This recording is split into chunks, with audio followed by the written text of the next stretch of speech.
Hello everyone and welcome to my YouTube channel. Myself Nitesh. और आज के इस लेक्चर में हम लोग application of uniform circular motion का second application well of death या फिर वॉल ऑफ डेथ, जिसको हम लोग मौत का कुआं भी बोलते हैं। ओके, देखिए आपने बहुत बार सर्कस या फिर मेले में आप जब गए हो तो आपने बहुत बार ये शो देखा होगा कि एक मौत का कुआं होता है या फिर वेल ऑफ डेथ होता है, जिसमें बाइक राइडर्स या फिर कार राइडर्स ऐसे हॉरिजॉन्टल सर्कुलर ट्रैक में घूमते हैं।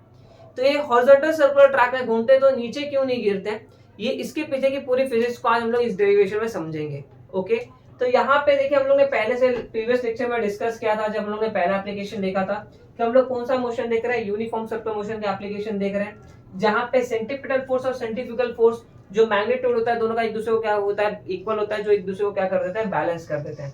ठीक है, तो हम यहाँ पे वेल ऑफ डेथ को समझते हैं। मौत का कुआं जो क्या होता है, ऐसे कुछ सिलेंड्रिकल टाइप का होता है ऐसे।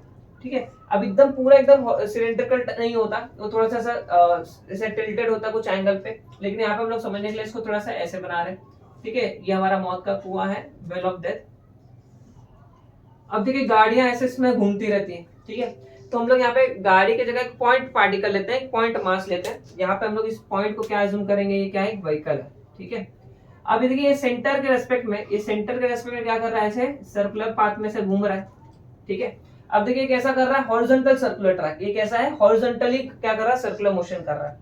तो यहाँ पे अगर मानते हैं ये घूम रहा है और अचानक से मैंने इस पॉइंट पे इसकी एक फोटो खींच ली, तो यहाँ पे मुझे कैसा दिखेगा, रुका हुआ दिखेगा। तब इस पॉइंट पे हम लोग देखेंगे कौन कौन से फोर्सेस इस बॉडी पे एक्ट हो रही है। ठीक है, सबसे पहला कौन सा फोर्स होगा, इसका जो वेट होगा नीचे की तरफ mg, यहाँ पे इसका वेट mg लगेगा। ठीक है, अब देखिए ये सरफेस है, सरफेस से परपेंडिकुलर या सरफेस से परपेंडिकुलर कौन सा फोर्स लगता है, नॉर्मल रिएक्शन। ठीक है, कौन सा फोर्स लगता है, नॉर्मल रिएक्शन। अब देखिए वेट mg नीचे लग रहा है, तो इसको बैलेंस करने के लिए कौन सा फोर्स लगेगा, ऊपर कोई फोर्स होगा बैलेंस कर रहा होगा तभी ये रुका है। ठीक है, तो ये जो सरफेस है, सरफेस का कुछ फ्रिक्शनल फोर्स होगा। ठीक है, तो यहाँ पे जो स्टैटिक फ्रिक्शनल फोर्स होगा, यहाँ पे जो स्टैटिक फ्रिक्शनल फोर्स होगा जो इसको इसके अगेंस्ट काम कर रहा होगा, वो क्या कर रहा होगा, इस mg को बैलेंस कर रहा होगा।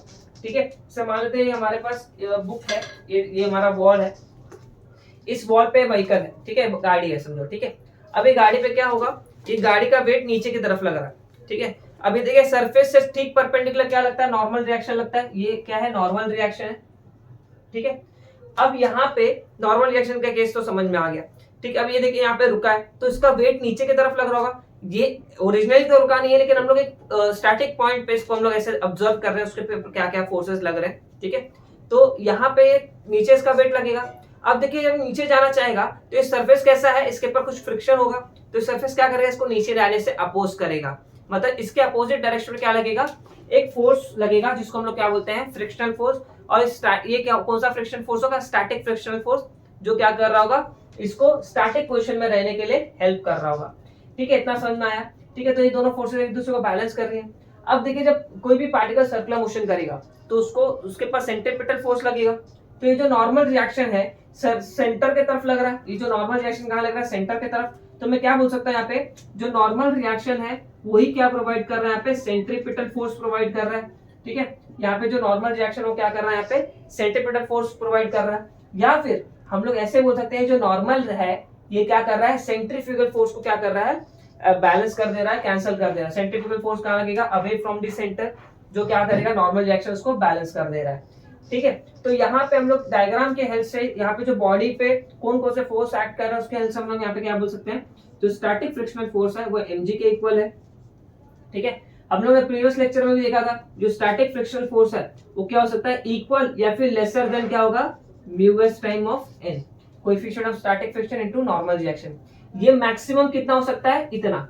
ठीक है, मैक्सिमम इतना हो सकता है, तो मैक्सिमम मतलब इससे ज्यादा हो ही नहीं सकता, मतलब इससे इक्वल होगा या फिर इससे कम होगा। ठीक है, तो इसलिए मैंने यहाँ पे लिखा इक्वल और smaller than mu into n, कौन, स्टैटिक फ्रिक्शनल फोर्स। ठीक है, यहां से इतना समझ में आया। अब देखिए यहाँ पे जो नॉर्मल रिएक्शन है, ये नॉर्मल रिएक्शन ये क्या कर रहा है, सेंट्रीपिटल फोर्स प्रोवाइड कर रहा है, या फिर हम लोग ऐसे बोल सकते हैं सेंट्रीफ्यूगल फोर्स को बैलेंस कर दे रहा है। तो यहाँ पे मैग्नीट्यूड के टर्म्स में नॉर्मल रिएक्शन जो सेंट्रीफ्यूगल फोर्स का फॉर्मूला क्या होता है, m ओमेगा स्क्वायर r या फिर mv स्क्वायर बाय r।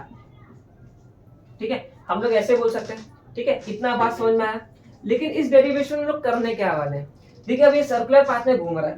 ठीक है, अब ये कैसे घूम रहा है आपको समझ में आ गया कि यहाँ पे नॉर्मल रिएक्शन जो है वो सेंट्रीपिटल फोर्स प्रोवाइड कर रहा है, ऐसे सेंट्रीपिटल फोर्स बैलेंस हो जा रहा है, और इसका जो mg वेट है वो फ्रिक्शन फोर्स की वजह से बैलेंस हो जा रहा है, ठीक है। लेकिन इस डेरिवेशन में लोग करने क्या वाले, ठीक है, जैसे हम लोग ने सर्कुलर ट्रैक पे मैक्सिमम वेलोसिटी निकाला था, यहाँ पे मैक्सिमम वेलोसिटी निकालेंगे क्या, नहीं, यहाँ पे मैक्सिमम वेलोसिटी को इनफाइनाइट भी रखेंगे तो भी दिक्कत नहीं है, यहाँ पे वेलोसिटी मिनिमम कितनी होनी चाहिए वो मैटर करता है। तो इस केस में हम लोग क्या निकालने वाले हैं, मिनिमम वेलोसिटी निकालने वाले हैं, ठीक है। मिनिमम वेलोसिटी के लिए एक्सप्रेशन निकालने वाले हैं, ठीक है। मतलब अगर मान लो वेलोसिटी 0 है तो ये यहाँ पे घूम पाएगा क्या, या फिर वेलोसिटी बहुत कम है तो घूम पाएगा क्या, नहीं, नीचे गिर जाएगा।